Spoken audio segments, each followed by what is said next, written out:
The following episode was brought to you by Donkey Kong, the best game ever. Donkey Kong sucks. You know something? You suck.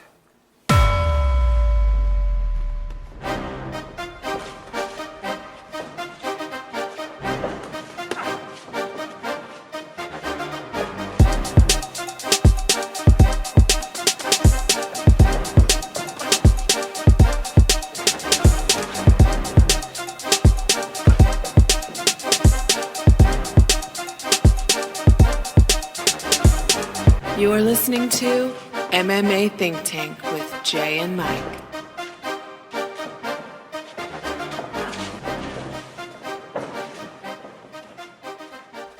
Mike, we are back, and of course we had Christmas just recently. So how was your Christmas, man? Christmas was good. Some nice presents from a lot of different people. Good time with family and friends, of course. Jay, we guys out there, me and Jay spent some time together. Jay got me really cool Ryu from Street Fighter little statuette. Popped it up there on the mantle next to Christy's My Little Ponies. So if you look at the Facebook, you know about the My Little Pony situation. So now Ryu from Street Fighter, given to me by my boy Jay, is standing there right next to those, looking all buff and cool. So you tried to man up the pony shelf. I get it. Exactly, man. Yeah, I had to do that. So, and I spent a little time with Birch as well, and we had a good time as well. So, and with the family, and yeah, man. How about you? Yeah, everything was pretty good with me. The family was good. We had a good time, and Christmas presents were everywhere since I have so many kids and everything. So you know how it is. But yeah, Christmas was good, and now we're on to a new year coming up. Well, the MMA world has already got us going. I mean, what a great night of fights the last two nights, man. Yeah, last night was pretty impressive. Fight rewind. Let's get right into it. UFC 207, Mike. Nunes versus Rousey. Now, of course, we didn't do a show for our picks like we would normally do, but that's because we kind of... We took a break during the Christmas holiday, and we decided not to do a podcast, but Mike and I threw up our picks on Facebook pretty much last minute, like the night before the fights. And, I not to toot my own horn, but I did pick the right winners of the fights. I didn't get it exactly right in how they would win, but Nunes Rousey, Mike, coming into this fight, I just have to say right off the bat that I told you last podcast that it would really depend on how Rousey's mental state would be. And when I saw that she was able to get out of the press conferences and stuff, I thought right away, she's not mentally ready. I don't know if you thought any of that, Mike, but that's what I was thinking. Yeah, I hear you, and I would have tooted your horn or my horn for you, buddy, for getting those three in a row. And when I looked at picking Rousey by armbar, I looked at it as I had all these different variables, and I looked at more at the variables of how she could win as opposed to how she could lose. And I think that was my problem because I did pick Rousey by armbar. And a little bit of what you're saying, I think, came to fruition in those fights, or at least on the way to them.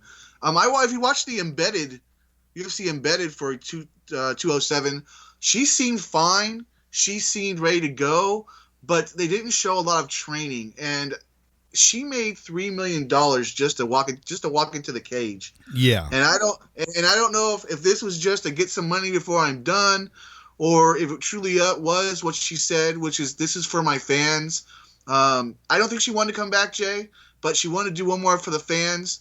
And I don't know, man. There's just, like you said, there's so many things to talk about with her staying with Edmund Tavardian and how horrible he is with training her. And I don't know, Nunes is completely like one of the best, if not the best, women fighters right now. Who beats her? Where does Rousey go, Jay? She retires. I don't think she'll show her face back into the octagon again. I think she's done. Yeah, and the thing is, I bring up that 3 million mark again because there's been talk earlier about how she was supposed to be in the remake of Roadhouse, movie back in the 80s with Patrick Swayze, and she was supposed to be like the new revamp of it, and they stalled on that because her acting wasn't up to par. I don't know where she goes from here. Like you said she retires. I kind of hope she does retire and kind of becomes the Hoist Gracie for the women fighters. That person that paved the way, that showed everybody what to do. And she her legacy is sound there. If she wants to fight, though, like you and I have talked in the past about any fighter, you've got to go to a camp. You can't stay with one guy with a couple of fighters there. Go to a big camp. Go to BJ Penn right now is a Jackson Winklejohn. Yeah, and there's a reason for that, because Jackson Winklejohn, it produces great fighters, and he knows that, and he's smart enough to at least see that. That's why I say Rousey's head is not in. She's not mentally stable for this fight game. If she really thinks that staying with Edmund is the right move, then that right there shows you that she's not in it mentally. But aside from her, camp or whatever, she looked ripped, she looked shredded. But going into this fight, Mike, she tried to strike with Nunes, which was just boneheaded, because Nunes is a beast on her feet, beast on the ground. Not once did she try to grab at her or anything. And I know it was very short-lived, that fight, but I didn't see her try to grab at all. She tried to throw punches. And why? Why? Well, she tried twice, but it was too late. The first time, Nunes was able to get away easily, but she'd already peppered her with punches. And then the last time was a desperation, which wouldn't have mattered anyway. But the first time she tried, it was too late. Because by then, if you guys didn't watch the fight, I don't know. You just push play, you go get a drink out of the refrigerator, come back, it's over. 48 seconds. And she was hit so many times that she might have already been hurt by then to try and take her down. I would have ran across, maybe not ran, but I would have walked across with my hands up to my face and tried to get into that clinch and take her down. But she just got popped, here and here, there, everywhere. But what was interesting to me is that her defense wasn't even there. She wasn't even covering up. Yeah, exactly. And this sort of goes to prove, everybody's thoughts on the whole, what would have happened if Cyborg would have ever faced Rousey. I'm telling you right now, Cyborg would have demolished her in the same exact way Nunes did. Same way. Yeah. Let me, for a second discussion, because, she has beaten credible people. Ronda Rousey has. She's beaten Miesha Tate twice in her prime. Miesha Tate is not a one-dimensional fighter. Now, Amanda Nunes is better than Miesha Tate. She proved it already. Why could she not do to Amanda Nunes what she's done to these other ladies who are not horrible by any means? Kat Zingano is a great fighter still. You know what I'm saying? Like Sarah McMahon, she's not a great fighter now, but she's still, a decent fighter. One of the reasons I picked Rousey was because I felt that Nunes was cut from the same cloth as Tate and all these other fighters, Kat Zingano. That Holly Holm was the matchup that was bad for Rousey, and that's why she was knocked out by Holm. The boxing, the top tier boxing, the movement, all that stuff. So when we talk about Ronda Rousey now, after she went 12-0 or whatever it was, Jay, I know you're more of a fan than I am, but nine arm bars and 3 knockouts.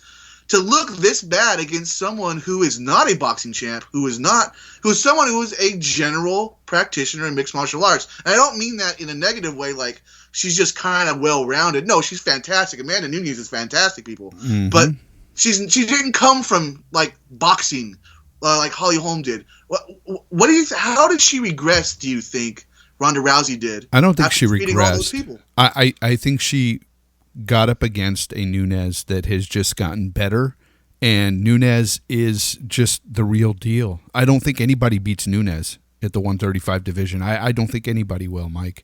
She's incredible. She looks incredible, and that's one of the reasons why I picked her, because she's such a beast all around. I even said that I thought Nunes was going to beat her up bad for 5 rounds. I thought it was going to go the distance, but I thought Nunes was just going to make her look silly and beat her up. The one thing that I took away from Nunes that I shouldn't have is the power. And I didn't think that she was going to knock out Rousey. I didn't think that was going to happen. But, boy, was I wrong. Yeah. I just think Nunes is on another level. and Rousey sticking with Edmond. It's not that she regressed; it's that she never progressed. She always stayed right there. It was also over a year, which is something I think that I took into consideration. But again, I looked more at how she would win the fight than the detriment to how she would lose. But I want to back up and say who beats Amanda Nunes. I don't think she does currently, but I think Juliana Pena has a good chance. The problem with Juliana Pena, though, as much as I love her, and I know you're a fan of hers as well, is that she is kind of a straight ahead, go at you kind of fighter, and Nunez might be able to pick her apart on that. So I think Pena is fighting Shevchenko on the 28th of next month. We'll talk about that a little later. Whoever wins that's got to be the number one contender, because Pena should have already been the number one contender. But that's going to be the next fight, and I'm excited to see that fight. I'm excited to see it, too. I think Juliana Pena has the best shot, but I'll tell you this. I don't think she beats her. And I'm going to call out the elephant in the room, Mike. It's because Nunes, I'm going to say it, guys, she punches like a guy, much like Cyborg does. The way she throws punches, when you see other females fight, Holly Holm included, you can see that feminine behind those punches, She's a point puncher too, Holly Holm. She's like it's a different. Point puncher. But when you see Cyborg and Nunes punch, I'm sorry, it looks like you and I, or not you and I, but a male fighter throwing those punches.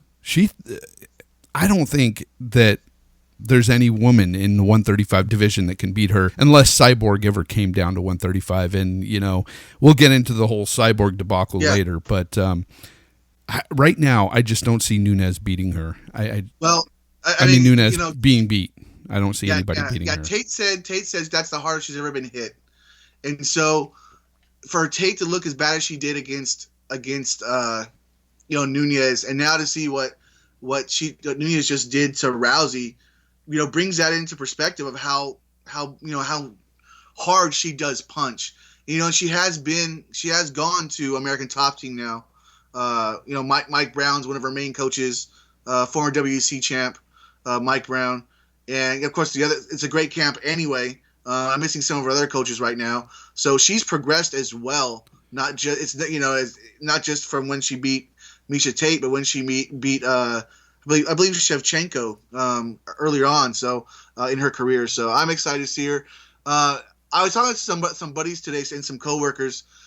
If you wanted to have a promotion, you would probably want to have Ronda Rousey as your champ, kind of the mean mugging kind of killer in the cage. I like Amanda Nunes.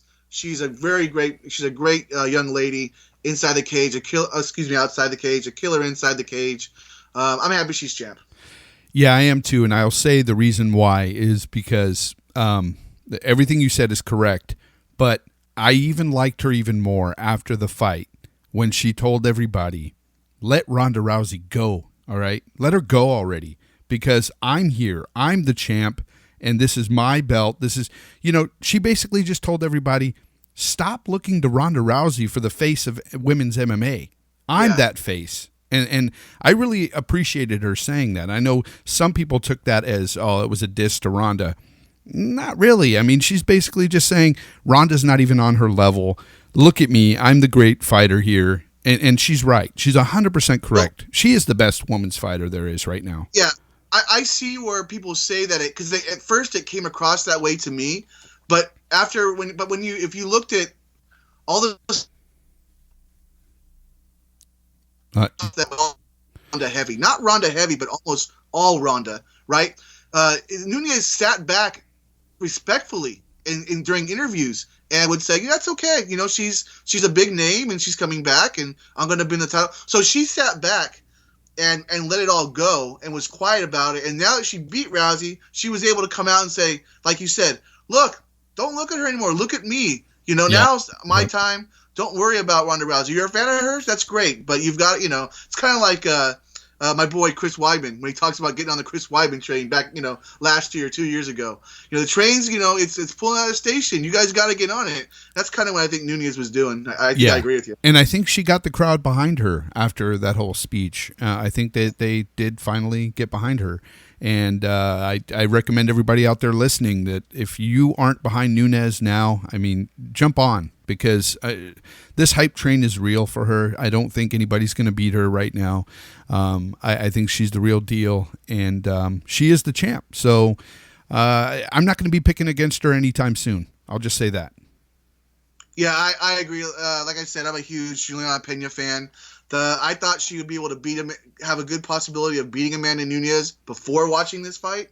And I will say that I think that Ronda Rousey did regress a little bit, and so she's not going to end up fighting the same person when she fights Pena. But I still agree with you, man. I still think that she has the upper hand. Nunes does, and it could be that maybe not a first round knockout. Could go 5 rounds because Pena is tough. But hey, she's got to get past Shevchenko first. So yeah, that's true. All right, well, Mike, let's talk about another fight. We're going to talk a bit about it as well. Of course, our boy from Sacramento, Cody Garbrandt versus Dominick Cruz. The Dominator was dominated, Mike. That's all I can say. Yeah, the Dominator was dominated, and he clowned the clowner because he was Dominick Cruz was clowning Cody Garbrandt so much this week, and that's not Garbrandt's style. I mean, if you guys watched a couple last year when he was one of the coaches with Uriah Faber when he was coaching against Conor McGregor. That's not his style, getting clowned. His style is getting up. If you're going to say something funny to him, he's going to go up there and he's going to punch you in the face. And he always got that altercation with Conor in the show. And that's who Garbrandt is. So he's also a loving type of guy, with the kid he brought in over the last couple fights. And he's actually a pretty smart dude. Like me and Jay have been discussing him. I've been a fan of his for a while. That's why you guys have seen my shirt for MMA Think Tank podcast. But yeah, Jay, I'm just gonna keep talking and just give him love. So what did you think of the fight? Here's the thing about Garbrandt, and that kid you mentioned. It's a kid that has leukemia, and he's been fighting leukemia, I think, since he was like 5 or something. So that's the story with that kid, and this kid has really motivated him to strive for excellence. So, and here it is. I'm gonna say it. Cody Garbrandt is a guy. We're both gonna give him some love here, I guess, but. Here's a guy who was unranked this year, Mike, and now he's just beaten the best, and he's the champ. It's crazy, all in 1 year. Yeah, it's insane. And I didn't know that. Just to jump in real quick, I made some picks for our fighter of the year, and he was not in there because I didn't know that he was unranked this year coming in. So I did not put him up there with my picks yet. So. One thing I will say, though, because we were saying he clowned the clowner, dominated the dominator. But what he also did was he got the decision over the decisionator, Mike. Oh, even better. Dominick Cruz has been the decisionator forever. And that's one thing that we have really poo-pooed Dominick Cruz about, was the fact that he never got the finish. Well, rarely ever. He got the finish over Mizugaki and maybe a couple others, but he rarely ever got the finish. And here he is, not getting the decision finally. And here's the one thing I will say about this fight that stands apart from Cruz fighting and getting decision wins. It wasn't boring. Not once was Garbrandt boring in this fight. I think that's one thing that sets them apart. Cruz is the Mayweather of this sport. He was always the one to jump in and out, get the points, and leave with the belt. That was his deal. And I've heard that from a lot of people as well, yeah. So I'm glad he's lost the belt, actually. And it's not because I hate Cruz. It's because I don't like his fight style. I don't like the way he wins. It's boring. Well, here's the thing, too. I talked about, like, with Ronda Rousey and Nunes, who does the promotion want as champ? You want Garbrandt as champ. The guy, he's like Chuck Liddell was. He's a sprawl and brawl. He's got the tattoos. He's a handsome guy. He's a killer inside the cage. A nice dude outside the cage. I mean, like, he's got that finishing power, and he just, is and quick finishes too. I realize he went all 5 rounds this time, but it's against Dominick Cruz. That's just gonna happen. And Jay, I had the first 2 rounds as close, and I had I believe the third round for Garbrandt and the 4th round for Garbrandt. One of those was a 10-8. I was kind of worried in the 5th round. It seemed like he was taking the 5th round off, kind of clowning a bit. And I was with some of the decisions in the past, not just that night, but like in the past like couple weeks, I was wondering if it was going to end up being a draw. Yeah, I was worried about that. Were you worried? Yeah, I was worried about that in the 5th round. Even though I had it all 4 rounds to Garbrandt. The 5th I gave to Dominic just because he was putting pressure on Garbrandt. But I had all 4 rounds, the first 4 rounds going to Garbrandt. The first 2 were very close, but I still gave them to Garbrandt. I was, and I've watched I watched the fight twice, and I still give the first 4 rounds to Garbrandt. Both times. Okay, I haven't been able, because of time and work and things like that, I haven't been able to watch it twice, but I'm, of course, going to now that I have the next 2 days off. I'm going to really jump into this, these fights. But I had the first 2 rounds close, Garbrandt round 3, Garbrandt round 4, a 10-8, and then close round 5. The final numbers were 48-46, 48-47, 48-46. So luckily, it wasn't too close to being a robbery or a draw. Yeah. Because that and we talk about pride rules and things like that. I mean, if it was a draw, or let's just say they gave 1, 2, and 3 to 1, 2, and 5 to not to Garbrandt, Cruz. To Cruz. Excuse me, guys. To Cruz, he would have 3 rounds to 2 if they didn't give Garbrandt a 10-8. Yeah. Cruz could have walked out there with the win, but nobody would have thought he would have won. Yeah. So I'm just happy that even with a draw, he would have retained the belt, and that would have been devastating because he didn't deserve it. So, I think but I think hands down, Garbrandt won that fight and deserved it. And he just, one thing I think a lot of people might have not noticed the first watch. I seriously implore people out there listening to watch that fight again if you've only watched it once, and really watch those punches and kicks that Dominic throws. He misses a lot, people. Misses a lot. And that was the real factor in this fight, I think, is that Garbrandt had him missing a lot more than he was missing. He was connecting a lot more than Dominic was. Yeah, it's interesting. One thing I did hear, and I don't know if it was the post-fight, right after, when Rogan's talking to him, or if it was when I was listening to something going to sleep. But he said that he was surprised how slow, not that Cruz is slow at all, but how slow he was when they finally fought. And so for him to tag him as many times as he did, and kind of like, clown him in the cage and stuff like that, that just shows you, man, he's, we're going to talk about Dillashaw next coming up. And of course they're going to be fighting. If he defeats Dillashaw, I don't know who defeats Cody Garbrandt from now on. Before we get into that, I just want to point out too that I've been reading some of the forums and stuff, and I've saw a few people kind of saying, well, Cruz has obviously lost a step because in the 3rd round he was really tired. Guys, it isn't about that. It's that he took so many shots from Garbrandt, both in the face and the body. Those were some brutal body shots he was taking from Garbrandt. That's going to slow you down. That's boxing 101, guys. If you don't know the fight game at all, you need to learn up, because that is what happens to the body. You slow people down when you punch them a lot. That's basically what happens. So Jay, basically what they're saying in a roundabout way is TJ Dillashaw has lost a step as well, because he technically lost to just a couple fights ago to Cruz. Yeah. And a lot of people thought he won that fight, but I mean, that's just, it's ridiculous. It's ridiculous. Yeah. And even Cruz mentioned himself after the fight. He goes, look, I haven't lost a step. I'm not slow. And ring rust isn't an issue. It's just how the fight progressed. It's what happened during the fight that caused what it caused, and it caused him to be slow in the 3rd round. The later rounds, yes, he did look slow, but that's because of all that punishment that Garbrandt gave him. It was obvious, guys. Rewatch the fight. Garbrandt laid the smackdown on Cruz, made him look silly. Absolutely. So for all those people, yeah, go ahead.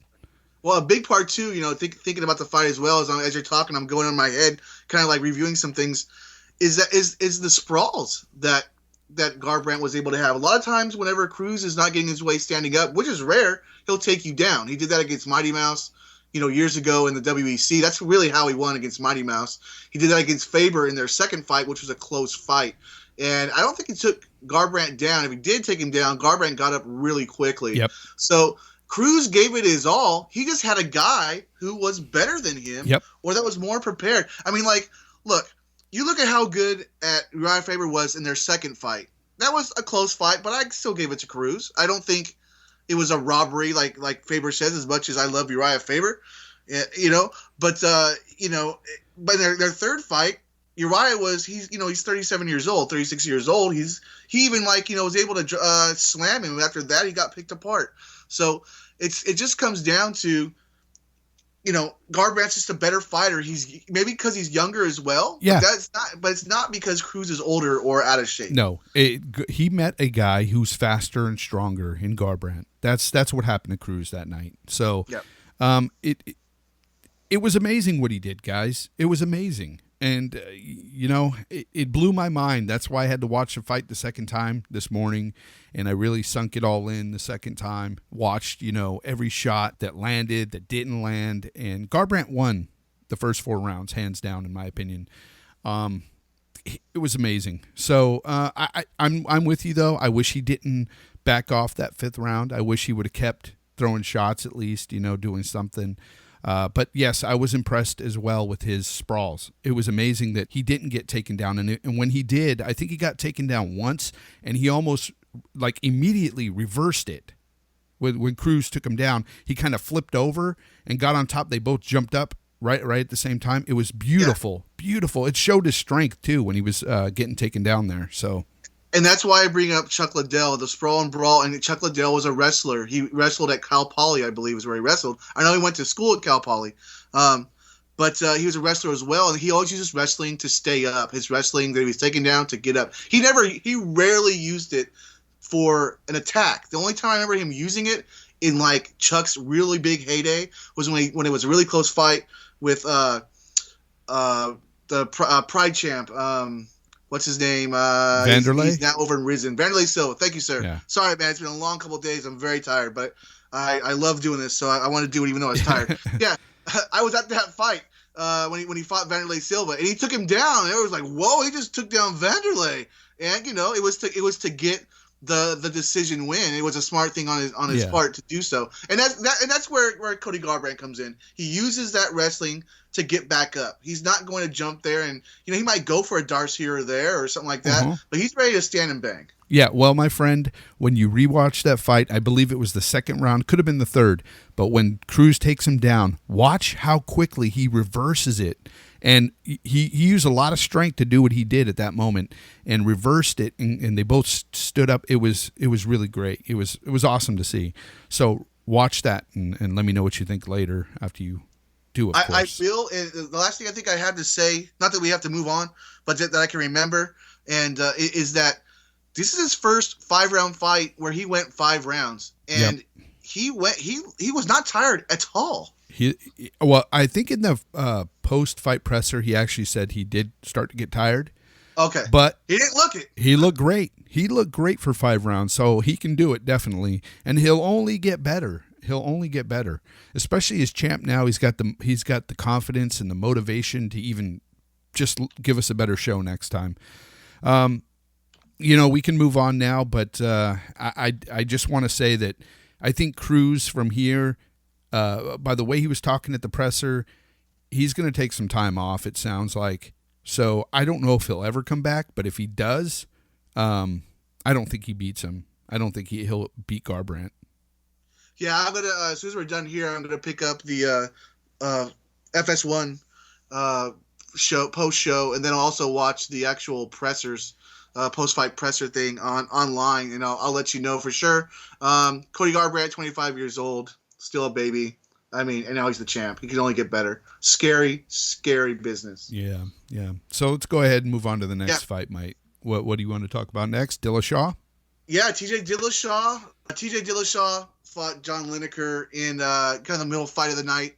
TJ Dillashaw looked fan-freaking-tastic. This guy he's angry that he didn't get the decision over Dominic Cruz when he lost his belt. He was angry he had to fight a Sun Sal, that he didn't get a direct rematch. He beat a Sun Sal, and now he just took it to Lineker.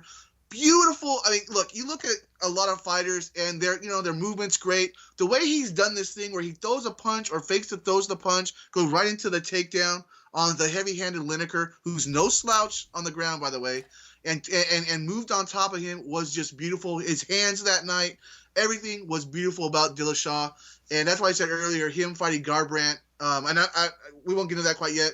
We got to talk about, of course, him and Lineker's fight. But, Jay, I just thought Dillashaw was just amazing last night. Yeah, I did too. And we both picked him to win, of course, for the same reason, that he was much faster than Lineker, and it was going to show, and it did show. And that's really the story of that fight. He was smarter and faster. He played it so well because he didn't fall into the trap that most people do when they fight Lineker. They tend to stand and bang with him. And Dillashaw had none of that.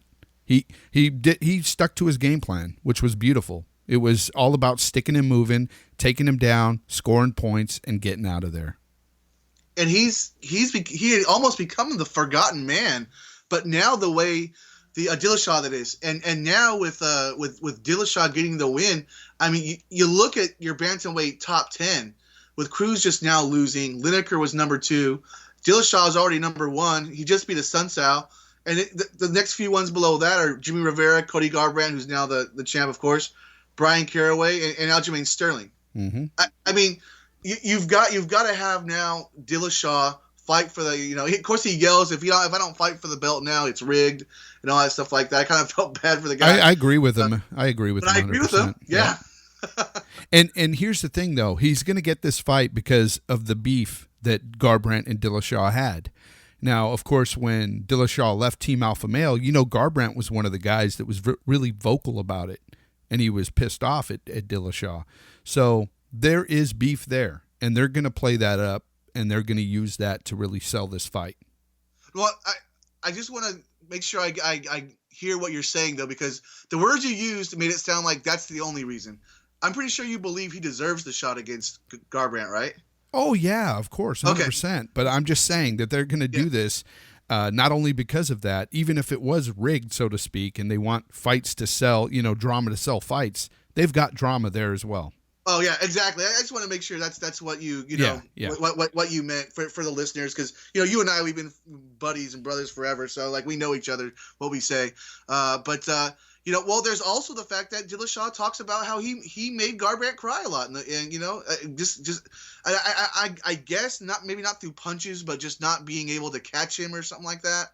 So there's going to be a lot of bad blood here, like you said, already because of how he left Team Alpha Male. Look, we talked about last year. I don't have a problem with him leaving Team Alpha Male. It's how he did it. And a lot of those guys are pissed off about it. Cody was one of them, and he's going to let him have it when, Yeah, and we've talked about that situation at length in older podcasts with him sort of leaving out the back door unexpectedly. Yeah. And lying about it, too, when actually being asked about it. Yeah, exactly. So. But Garbrandt, of course, is they have their beef, but I think that fight is going to be amazing, Mike. I think it's going to be great. It's going to be one of the best fights. It has to be. It has to be. Yeah, and I hope that pops up soon because, I always, whenever, you guys know I do the Facebook page and I'm always listing what, the fight weeks and everything. So anytime fights pop up, I put them in my phone and I have the big fights listed under each event and when and stuff. And I tell you guys right now, January, February, and March is not looking very hot. There's some good fights in here. Don't get me wrong. Some fights you're going to want to watch, but there's nothing like the last half year we just had. I think, Mike, I think this fight is going to happen in April. That's my guess. That's a long time. I think it's going to be April. Why do you think? Because I don't think it'd be earlier since they're not really hurt either. I think they're going to wait a bit. I think Garbrandt's going to hold on to that belt. And are you telling me that Tank Abbott's coming back? Because if you're telling me Tank Abbott's coming back, that's only 4 months. That's only 4 months, really. I mean, 3. We're looking at 4 months there, so 3.5 months, something like that. But I think it's going to be at least 3 months out. It's going to be around April. They may even push it to May or June. Who knows? But I'm hoping it's at least April. Yeah, I hope not. But I've been living. We have been living in the UFC where the people have been, like Cowboy Cerrone, who has been always wanting to fight more, and then we get injuries and somebody moves in from another card. So I certainly hope it's sooner. But a lot of the champs only fight twice a year. Exactly, and usually when they're it's different now. And if you look at it, usually when you're a fresh champ, you get that belt for the first time. You usually take about 6 months before you take another fight. Yeah, I'll take that big vacation. Yeah. I So hear what you're saying. That I'm guessing at least three months at least. So we'll see what happens because they could throw out a big number there for them both, and they might jump at it. So I'm hoping. Come on, guys. UFC, make it happen. Pay these guys a lot of money. It's going to be one of the greatest fights you'll ever have. Where do you think Lineker goes now, Jay? He was on a pretty good tear for a while. Just lost the title eliminator. I think Lineker's always going to be right in the mix, but he's never going to get that shot. He's never going to get that title shot. He's too slow. The only thing I can think of him getting a title shot is maybe if Dominic Cruz is gone. Maybe if Dominic Cruz or Dillashaw is gone, I don't know. Yeah, Dillashaw and Garbrandt will always have his number. They'll be too fast for him. Because I think at some point Dillashaw might jump ship and go to featherweight or try and go down to flyweight. I don't know. I remember reading something about he wants to change weight classes at some point. My guess, the older Dillashaw gets, it's harder is to get the weight off, that he'll move to featherweight and then maybe he might has a shot at it. But yeah, he might do that if he doesn't beat Garbrandt. If he doesn't beat Garbrandt, he might move up. Yeah, so I'm just to give my thought on it. I think that Lineker is just going to continue to fight probably lower guys in the top 10 because he's an exciting fighter to watch. But if Thomas Almeida doesn't have a fight right now, I'd like to see him fight Thomas Almeida. I think that'd be a great fight.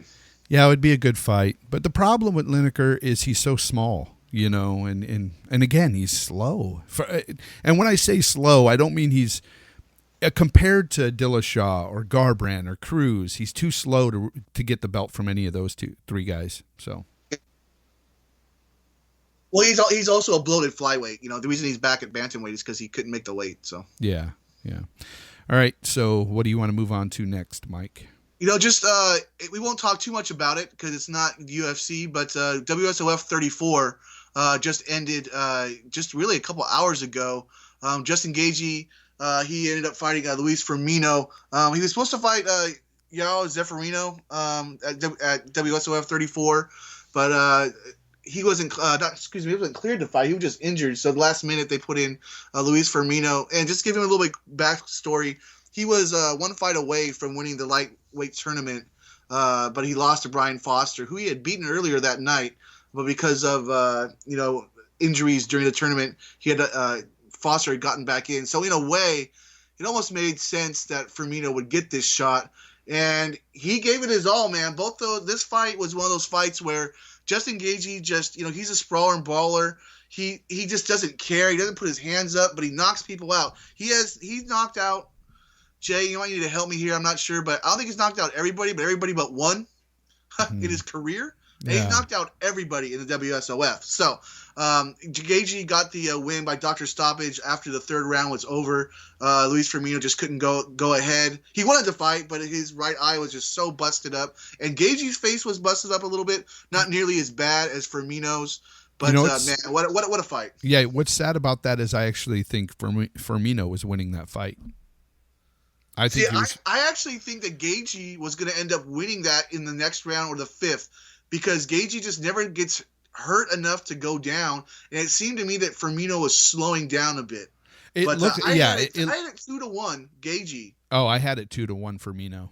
Got it. Yeah, we were close either way. The first two rounds, I had it going to Firmino, but yeah, he was slowing down, but he was winning that fight, and it sucks anytime that the doctor has to come in and stop it in that fashion. But I understand it's for the fighter's safety. He couldn't see out of that eye. It was completely shut. So there was no way he could continue, I guess. So it sucks when that happens, but it happens. And if you look at it in a way, Gaethje put that there. So technically he won. You know, he beat him so bad he couldn't even see out of his right eye. That's how I look at it. And Gaethje could continue. He was nowhere near not being able to continue. No. Also, getting his maybe not repeatedly is not the right word, but Gaethje getting his dropping his mouthpiece, and having to pick, getting almost a point taken away. He actually grabbed it against the cage. I don't know if you guys, when you guys watched this, you heard Boss rooting, and they didn't know what was happening. He grabbed it against the cage, and he put it in. He put it, I think, early on because I saw him grab it, but I thought he was punching with it, but he couldn't have been doing that, so he put it in there really quick. Something else on Gaethje that was amazing in this fight. Luis Firmino, if you guys don't know, even though he knocked out Jason Hine in his last fight, he's not a knockout guy. He's a Brazilian Jiu-Jitsu guy. And Gaethje being able to lay on top of him and also sprawl out of everything, and with the exception of Firmino taking his back in the first or second round, he looks fantastic. I've never seen Gaethje, defend someone like that. So with Justin Gaethje, with him coming up still, well, I mean, he's not coming up. He's here. It's just that he won't go to the UFC, which is very bothersome. He's a well-rounded fighter. He's just got to put his hands up because he doesn't need to take all that punishment. Yeah, that's one thing I was going to talk about is the one reason why I thought this fight was just kind of bad. And it was a fun fight to watch, don't get me wrong, but it was rock'em sock'em robots. There was no defense at all. There was no hands up. They were both tagging each other in the face at will. That to me is not as fun as some people might think it is. I don't like that style of fight. I don't like where all you see is guys just hitting each other in the head over and over and there's no defense there. That to me, it's not that fun. I know some people like it, Mike, but it's just not my thing. I like guys who were defensive and, offensive and, right. And they can do it all. Yeah, you and I are also more grappling oriented. A good grappling match is like, what we want to see. But I think that's why I brought up what he showed us with his defensive grappling. I thought was great as well. But yeah, this with the exception of the grappling, this was another Gaethje fight like against Palomino or Brian Foster where they just threw dukes to the wind and But what's sad is I don't ever remember watching Gaethje get hit like that in other fights. I think it was just the Palomino fight, but not to that extent. Yeah, for sure. And for Firmino not to be a guy known for his dangerous striking, even though he did knock out Jason High, but for him to be able to tag him at will in the face was just unbelievable to me. To me it didn't make sense. It's like, Gaethje, just put up your hands, man, put them up. He knows he can take it and dish it out, but there's going to come a time where his chin's going to get too it's going to go. Yeah. But moving on real quick. Marlon Moraes, again, another win, another defense of his bantamweight title against Josinaldo Silva. If you don't know Josinaldo Silva, that's because they actually pulled him from a Brazilian promotion because there's just nobody left for Moraes to fight. Moraes in the first round got most of, was winning most of the fight, and then they got kind of not into a clinch, but into kind of a firefight, and Moraes threw a punch, landed, but then Silva threw a leg or something, a kick, and he hurt his knee, I believe, and he had to verbally tap because he couldn't go on. That's basically what happened there. And again, Marlon Moraes, one of the best bantamweights, dominant everywhere. And what'd you think? What did I think? It was over pretty quickly. I thought that the one thing that kept coming to my mind is, why is he still fighting for this promotion? Why did he resign? It makes no sense. He's got nobody to fight there, and nobody's going to give him a good fight. It's honestly, it's come to the point where, yes, I want to see him fight, but at the same time, it's boring because he's so dominant. Right. Yeah. And I think that the rate he's fighting now, that he is going to soon cross over, but I don't know. But he needs to do it while he's in his prime because, I think, Jay, I'm pretty sure that you said you thought he would beat Cruz before the Garbrandt fight. I think he would have beat Cruz. And that tells the audience, what we think of this guy, And he would give Garbrandt a run for his money. He would give anybody in that division a run. Okay, it wouldn't be an easy fight. He trains with Frankie Edgar and Eddie Alvarez, so that's telling you something. Also, the final fight on the main card of NBC, you didn't miss anything. I try and be a little more respectful when it comes on certain fighters, even though they're boring. But John Fitch beats Jake Shields 49-46 across the board. Boring fight. I believe fell asleep. you actually called that fight. You said it was going to be a John Fitch win. Yeah. All yeah, I three thought. rounds. Well, what he did is what I thought. I thought he'd take him down and have most of the top control and stuff like that. It's not that Jake Shields didn't have his moments. He did. It was 49-46. He got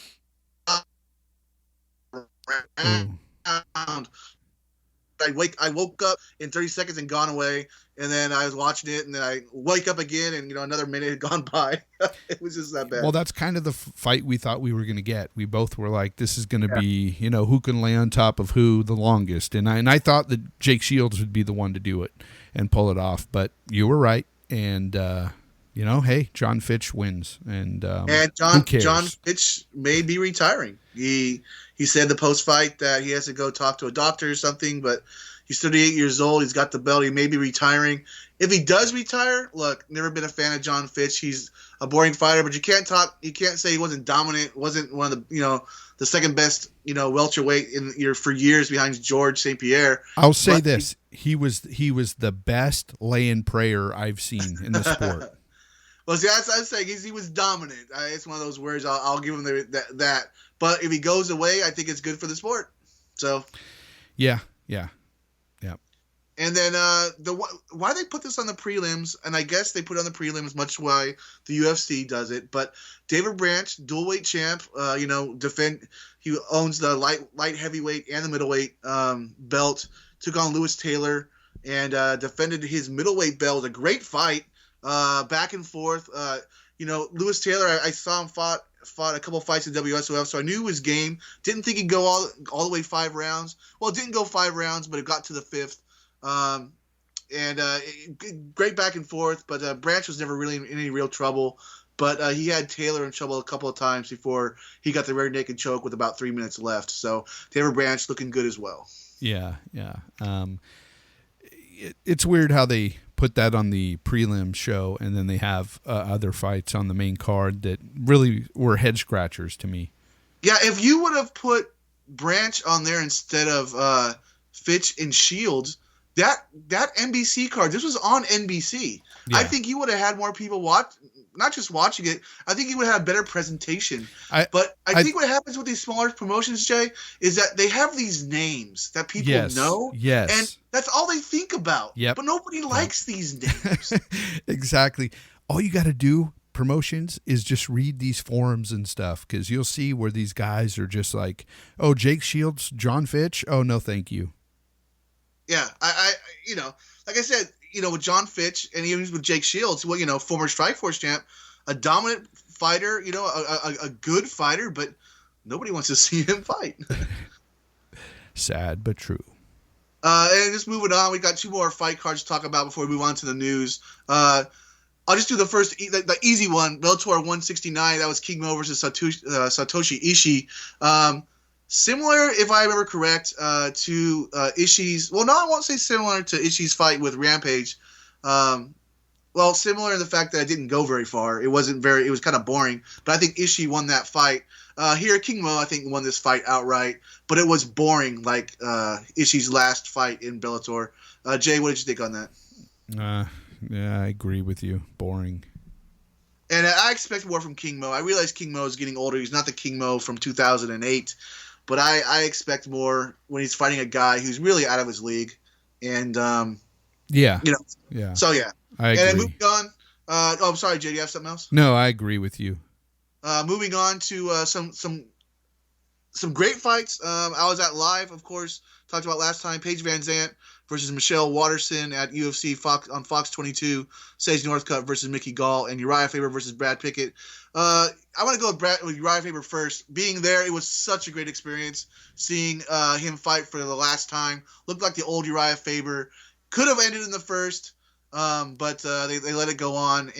But what it did allow me to do was see a dominant Faber for 2 more rounds. A Faber we haven't seen in, 2 years. Yeah, it was almost one of those things where you were watching that saying to yourself, Faber, don't retire yet. You look great, Right.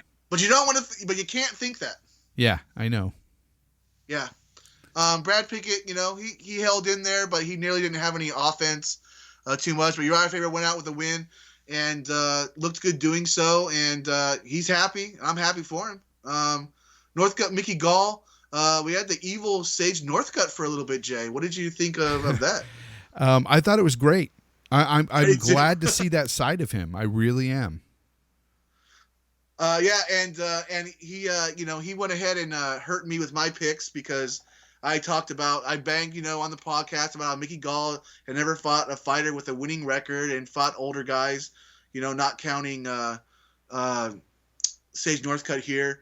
But no, the first round I believe went to Gall. The second round, Sage Northcutt started putting it together, and then Gall hit him with a really good punch and staggered him. And the end came when Northcutt tried to shoot in and try and wrestle him. And you shouldn't have done that against Mickey Gall. His ground game was way too good for that, and he choked out Northcutt. But it was a welterweight fight, which I forgot about. But I still probably would have picked Northcutt. So who knows? I called it. I said Gall was going to beat him, and it's because of Northcutt.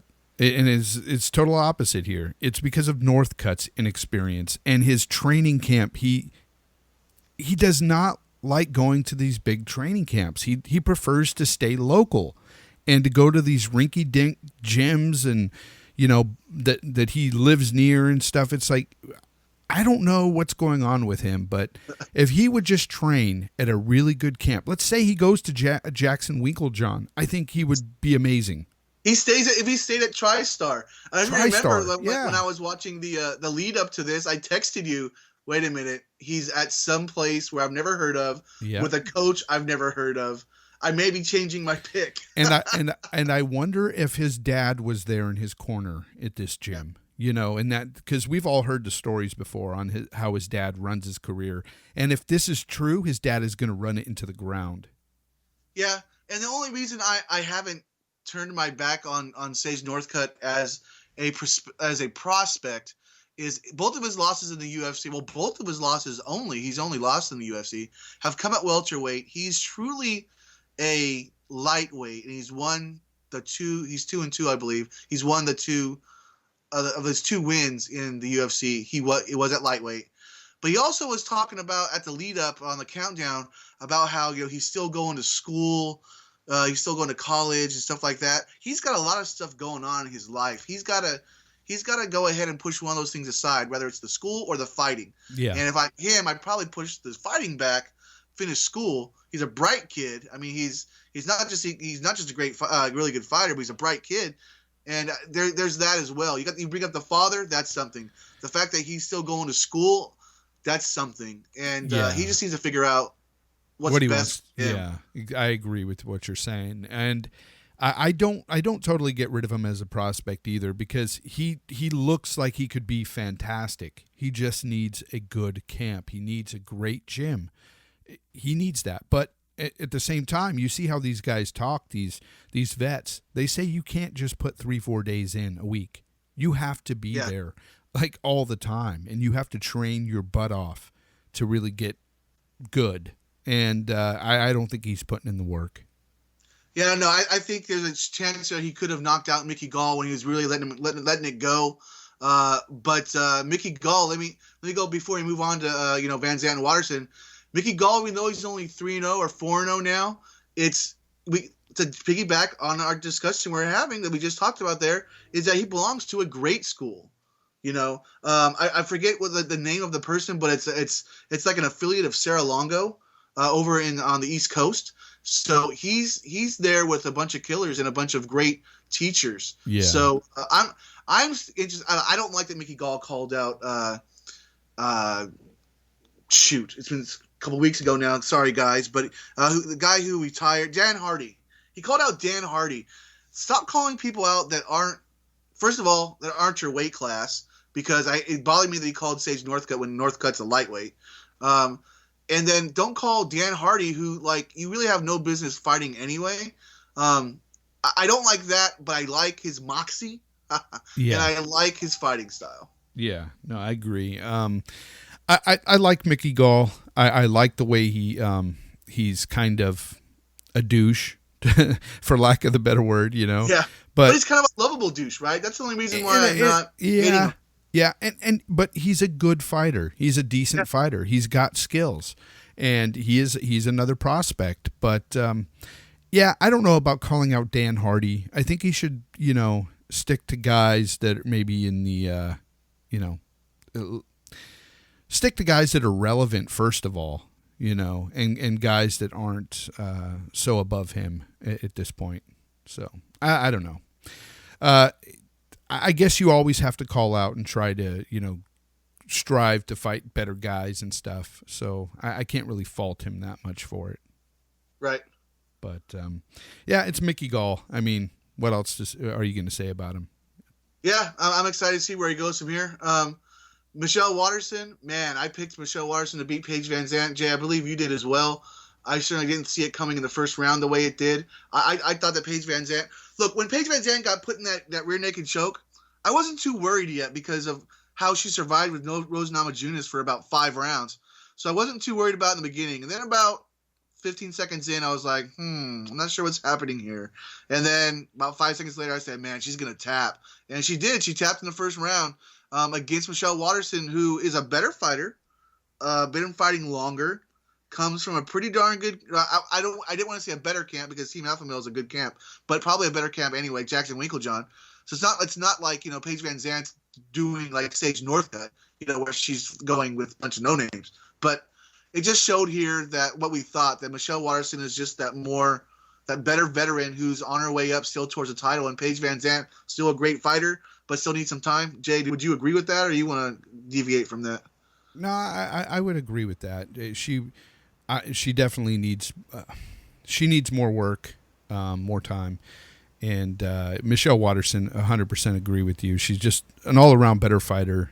She's a veteran of the sport. She's been around for quite a while, and to come back after her injury and everything, and to fight somebody who was on the come up like Paige Van Zandt was, who had just had a dominant win over Beck Rawlings, and it was amazing. It was great. It was great to see. Do you think it was a bad job by? We usually don't talk about bad jobs of. By the matchmakers, but do you think it was a bad matchmaking job because maybe they didn't really know who Waterson was? Because, you want to give Paige Van Zandt, like people like Beck Rawlings, Rose Namajunas, the people she's faced and people she's beaten, people that you may know, but I think they might have not understood that Michelle Waterson was as good as she was, or they wanted just to have two, good-looking young ladies who know how to fighting each other, and that was a way to make money for the card. Well, Mike, I did have my DVR set that night. No, seriously though, honestly, I think it was that they slept on Michelle Waterson. They slept on her. Yeah, point blank. I think so too. I think they didn't really realize how great she was, and for her to come back after this injury, it's a year. They probably thought ring rust was going to be a factor. There was a lot of things at play there, and Paige, had just beat Beck Rawlings and looked great at it. Looks fantastic, yeah. So, it was one of those things where they just threw the fight together, and what happened. And now all I could say is that this doesn't really make Paige look bad. It just puts Michelle Waterson back on the map. That's all it does. It puts her back on the map. And here she is, she's going to be a contender in this division. And look out. That's all I got to say. Michelle Waterson is a great fighter. Yeah, if she doesn't fight for the title next, she's got one more fight and then fights for the title. And something I bring up a lot, too, because we so much injuries happen, in this sport, is that, she could make it in the next title fight based off of somebody getting injured. And look, the champ is going against Jacek, and we've discussed how we're not going to pick against her until she loses. But I would love to see that fight. You're talking Michelle Waterson versus Ian Jacek? Yeah.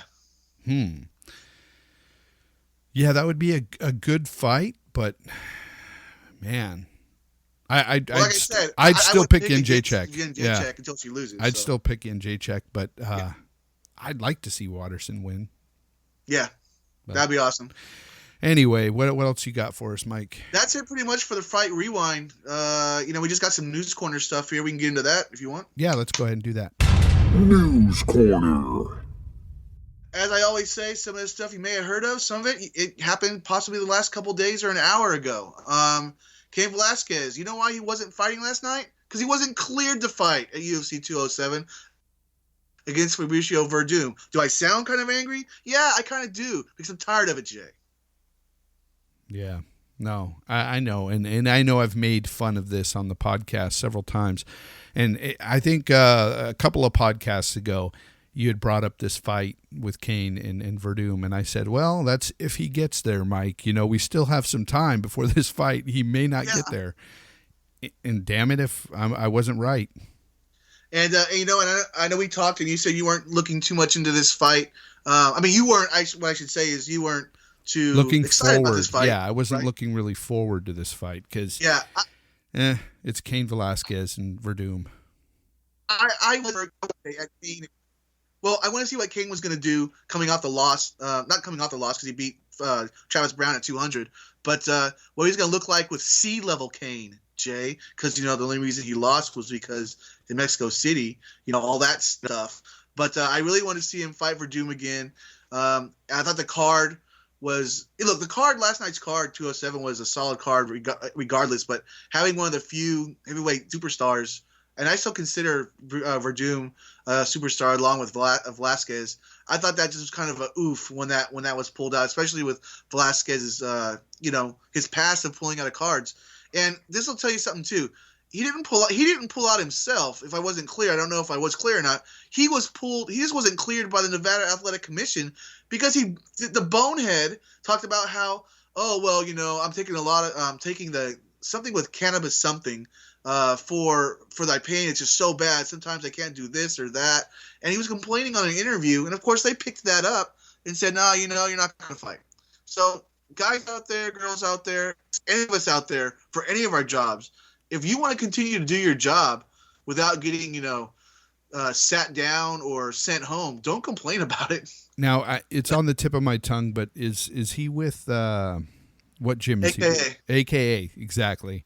They're notorious for sparring hard in the gym. Yeah. And how many times does this have to happen to where they just say enough is enough? Because I've heard of the lighter weight guys in that gym wrestling around with Cain Velasquez.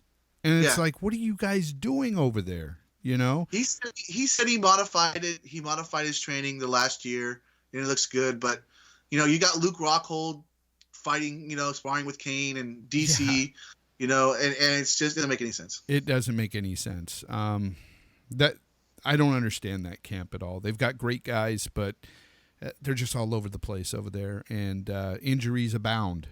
Yeah, so, exactly. Moving on real quick. Crow Cop knocked out King Mo. We just talked about King Mo, but he knocked him out at Risen Openweight Grand Prix just a couple of days ago. I posted it on Facebook if you guys didn't see it. And then he actually knocked out Amir Aliakbari just last night to win the whole Openweight Grand Prix for Risen. I did not see the Aliakbari fight, but he did knock him out. Crow Cop looking like the Pride 2006 Grand Prix.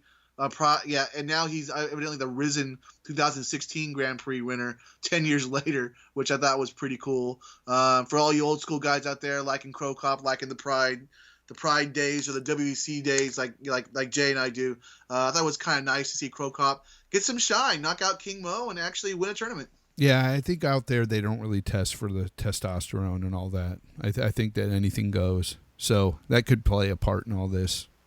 Yeah, I felt bad for King Mo because he looked all right, but he went for a takedown and Crow Cop kind of evaded it, pushed him into the corner and just pop with some punches, and he just fell down. It was really great to see Crow Cop get some knockouts with his hands, but kind of felt bad for King Mo. Yeah.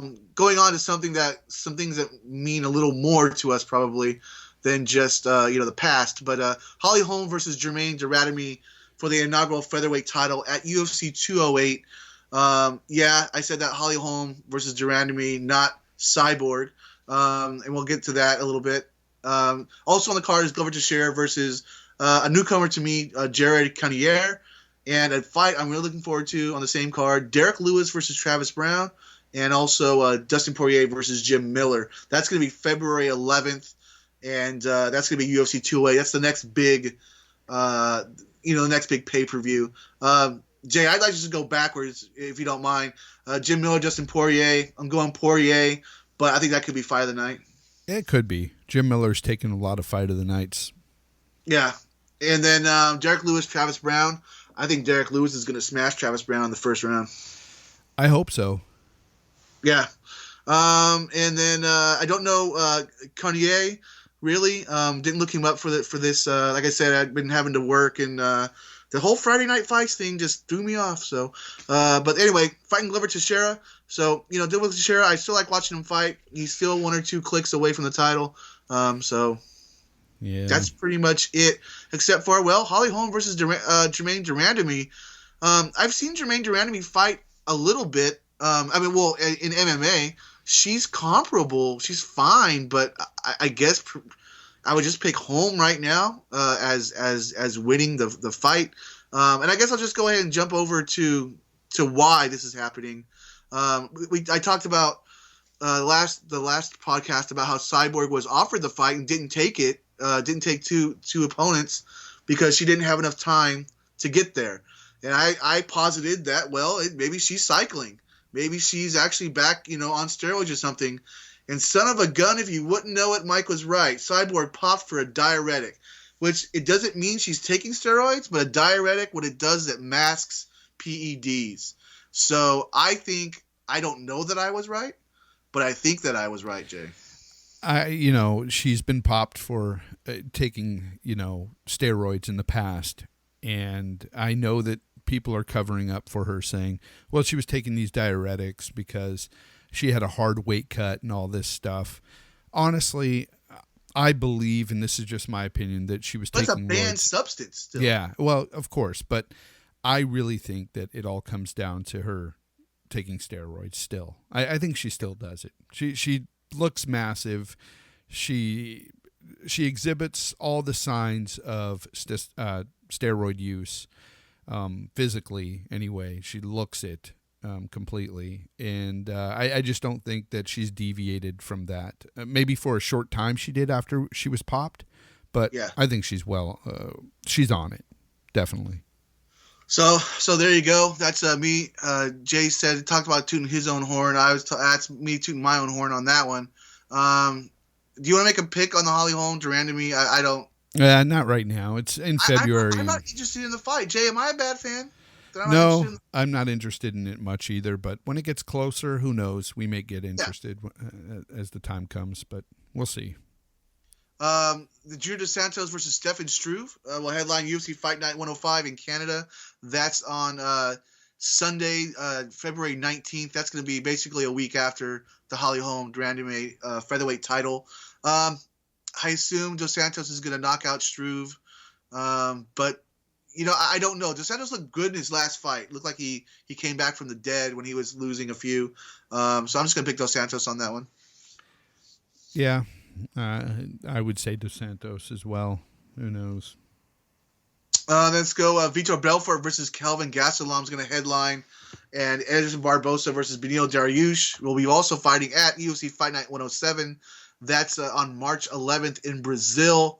Hey, that's why Vitor Belfort is fighting there against Kelvin Gastelum. Kelvin Gastelum by destruction.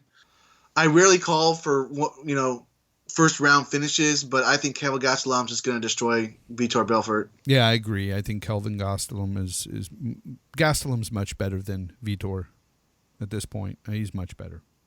And then Edson Barbosa versus Beneil Dariush. They're both top 10 guys. Beneil Dariush is more well-rounded. Edson Barbosa, though, he's got the great kicks. Preliminary picks. I'm going to go with Dariush, who looked good in his last fight. But it can go either way, and I'm not. I just know it's gonna be a good fight. It's gonna be a great fight. I really like that matchup. Barbosa with his kicks and Dariush with his all-around game. But can he withstand those kicks? We'll have to see. But it's gonna be a great fight. You think that's a great fight? And I agree with you. But listen to this one: Cowboy Cerrone versus George Masvidal, and Andrei Arlovsky versus Francis Ngannou on UFC on Fox 23. That's January 28th. Cowboy versus Masvidal. Something I've said in the past. I don't say it too much because we don't cover Masvidal too much. But I consider George Masvidal to be the or Jorge Masvidal, depending on how you say it. He says it's both. He doesn't care, but I wish he'd just tell me which way is which. But anyway, Masvidal is the best fighter that's unranked, in my opinion, in the UFC. I would agree with that. Fighting Cowboy is going to be a great fight. Yeah, I would agree with that. I think Jorge has been underrated pretty much his whole career, man. Even in Strikeforce, I think he was a great fighter back then. I used to watch him. But I like Masvidal, and this is a tough matchup for Cowboy. But at the same time, I think Cowboy's going to take it. He's looked just too good. I don't know if there's something going on with if somebody dropped out of a fight or not, because it just seems weird to me that I know that Masvidal called out Cowboy, and maybe Cowboy just took the shot, but it just seems weird after his fights, Cowboy's fights, that he would fight an unranked Masvidal. Yeah, he knows that Masvidal is a good fighter, and he wants to fight the best. And I know he's not the best, but he's a great fighter. So. I'm going Ngannou over Arlovsky, and let me tell you why. Because of all the craziness of Christmas and just everything else working. I haven't been able to do some of my ladder climbers or here comes a new challenger, those types of things I put up on Facebook. But Francis Ngannou is basically a ladder climber, if I haven't already put it up there. The guy, I think, has won now 10 in a row. He's won all 3 or 4 of his fights in the UFC by finish. He hasn't fought a big name yet. Against Arlovsky, that's a big name, an older Arlovsky, but Arlovsky that can still move well. But I'm excited for this fight because I think Ngannou may be the kind of like Derek Lewis in so much as he's one of the younger guys that they might be able to hang their hat on in the future for the heavyweight division. Yeah, hopefully, but I don't see Arlovsky winning this fight either. Just because it's old Arlovsky, he hasn't looked great. Yeah. Tisha Torres versus Beck Rawlings at UFC Fight Night 104. I kind of put that one up mostly for Tisha Torres because she's gotten back on a couple wins in a row, and she was close to a title shot before. And Beck Rawlings, of course, coming off the loss to Paige Van Zandt. So that's a fight that I don't have much to talk about. Just I thought it was a good little scrap, Jay. What do you think? Yeah, it's a good fight. It's decent, but I'd go Torres in that fight. Yeah, for sure on that. And the final thing for News Corner is Josh Barnett fails an out-of-competition drug test. I was really bummed about that because he's been popped before. He actually had his belt stripped in the UFC after he beat Randy Couture because of testing for steroids. So right now, we don't know what it is, but he failed an out-of-competition drug test. I think his career is over. He's 37, 38 years old. He's kind of been on the outs of thinking about quitting lately anyway. It just sucks for him to go out the way he's going to go out. But if he is a cheater, then that's what happens to cheaters, I guess. Yeah. Sucks, but that is the way it is, Mike. All right, that's it for News Corner. Fighter of the Month. We still have to pick our Fighter of the Month, Mike. Do you have one? I do, and just real quick, I want to say that we're not doing a We Pick 'em section because the next fights are going to be Sunday on the 15th of next month. So we'll do the Pick 'em section in our next podcast. Kind of weird to hear that we don't have another card coming up quickly, but that's how it is. Jay, I kind of go to MMA Junkie, click on their events, and see who fought for the month. And I've got Demetrius Johnson at Tough 24, Derek Lewis, Max Holloway, even Eduardo Dantes. He beat Joe Warren. Kind of get that win back. But I settled on either Amanda Nunes or Uriah Faber, but I went with Nunes because she just obliterated Ronda Rousey in 48 seconds. Uriah Faber was up there because he looked so great. It was his retirement fight, looked good in his retirement fight, but I got to go Amanda Nunes. Yeah, no, that's a great pick. I'm going with Cody Garbrandt because he destroyed a relevant champion that has been dominating everybody in that division for so long, and he completely demolished him and made him look bad. So It looks silly. Cody Garbrandt, fighter of the month for December for me. I hear it, man. I think both are really good. And I am ready for Garbrandt's reign to, hopefully it's better than the Machida era, but we shall certainly see. We're gonna go do fighter of the year. Let's do a fighter of the year, Mike, because I will say this: mine has changed. Okay, see, that's what I was wondering, because last time we talked about how it may not change, and you said yours wasn't gonna change, my friend, And it but did. it has. It did.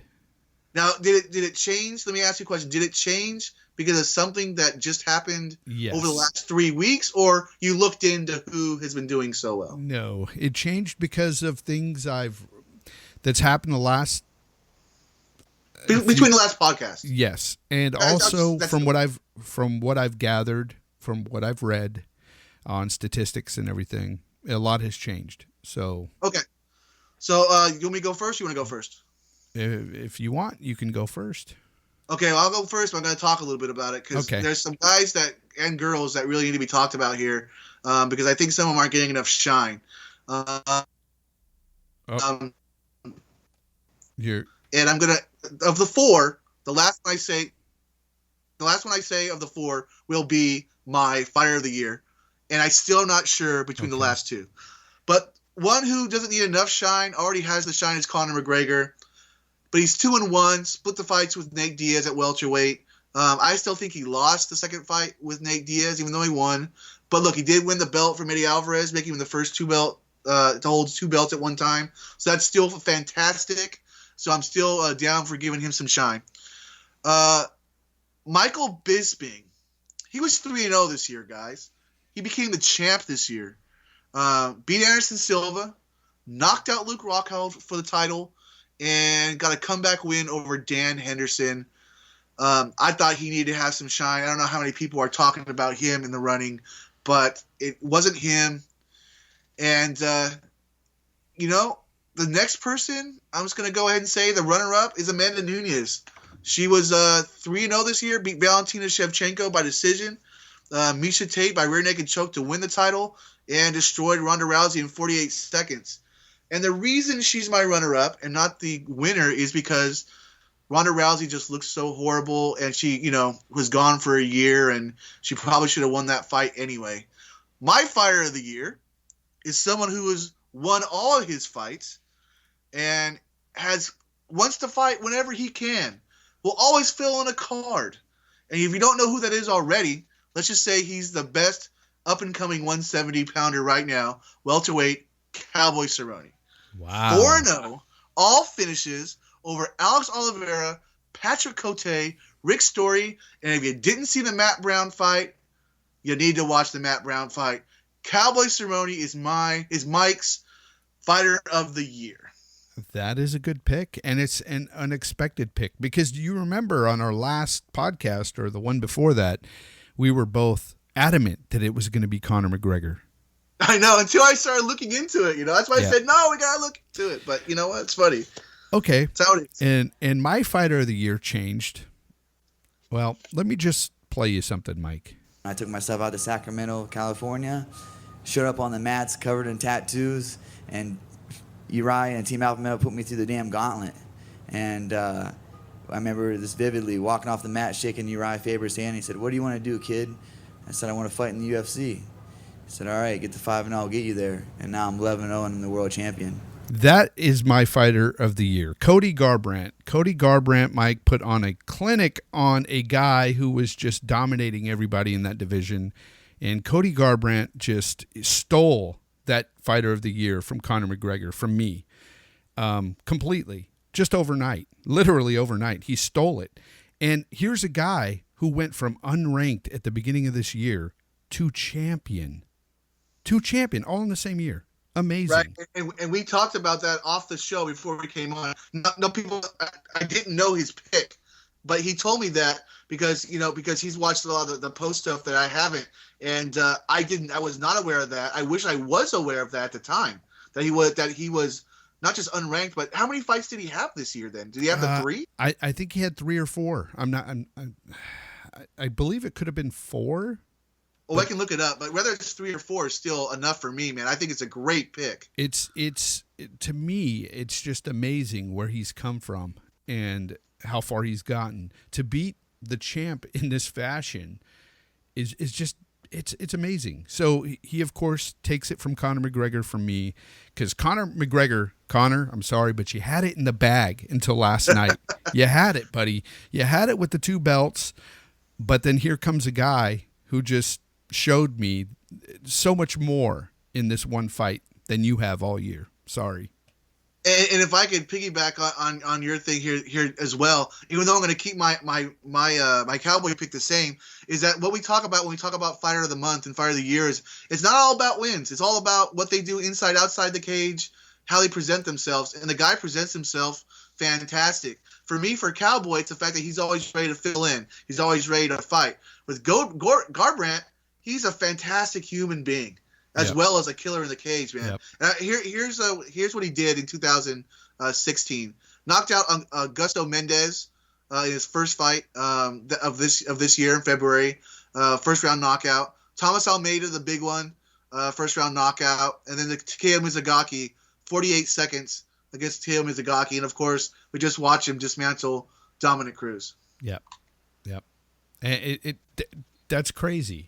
It's crazy that he went from, the unheard of guy, in February to the champ, Dominic Cruz, and quite frankly destroyed Dominic Cruz. And he didn't finish him, but he destroyed him. Yeah, well, yeah, he took his soul, as they like to say. But yeah, so I mean, when you're gonna come out with a bunch of knockouts in the beginning of the UFC, they're gonna get you there, and he proved the UFC right, proved Uriah Faber right, that he is should be there and should be the champ. And I just want to congratulate my boy Cowboy for going up a division and looking fantastic in all 4 of his fights. So, yeah, brother, I don't think we could really pick any other better people, to be honest with you. Yeah, I think those 2 were the best picks of the year. Cowboy deserves it as well because he is just an amazing fighter, and he's looked so good at 170. I don't ever want to see him go back down. I don't. Yeah, before I know we're gonna sign off here pretty soon, but where do you think Bisping comes in this whole thing? Do you think he's a top 5 guy for Fighter of the Year? Do you think he would get any votes? For me, no. For me, I wouldn't give him a vote. I don't take anything away from what he's accomplished this year alone, but as a fighter, especially in that division, I think there's much better. Yeah. So I hear you on that. I don't know. I wouldn't have picked him for Fighter of the Year, no. Yeah, because for me, it was a close fight against Anderson Silva, but he's an aging Anderson Silva. And then, look, Dan Henderson almost won that fight. So I just wanted to give him some shine, give Amanda Nunes some shine, of course, as well. So, yeah, that's what we've got. Yeah, it's great picks. So, anyway, that wraps up this show. So, Mike, go ahead and tell everybody about the Facebook site. Yeah, so it's going to be another non-fight week this week in the Facebook because, we don't have anything this weekend coming up. So I'm trying to get some ideas of what maybe to make this week about, put videos up for the different types of things I'm thinking about. But as always, there'll be anything that new happens, boom, it's going up. Whoever gets popped for steroids, whoever signs to fight this person, whoever, whatever. That'll be on the Facebook, as always. Go to the Facebook site and to keep up with what we're looking at. And we're going to talk about all that stuff on the show. And, and before, Jay, I know usually have most of the other things for the, for the phone numbers and stuff. But I know it's not a year but it's been a calendar year right now. We've been doing this for a year and a half, but another calendar year is in the books, Jay. I've had fun. And, I look forward to doing more in 2017, and hopefully we get more interviews in with fighters. I would love that for 2017. Let's hope to get some great interviews going. And I'm just looking forward to doing more shows, man. So it's been fun. Anyway, so if you guys want to call us and let us know how we're doing or talk about anything that we've talked about on the show, mixed martial arts related, UFC, Bellator, WSOF, any of it, just give us a call at 925-237-1296 and leave us a message, and we might put you on the show.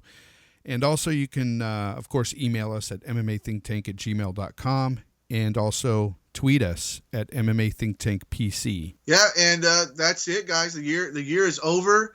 What a way to finish the year out with these cards. WSOF came strong after skipping, the whole month of November.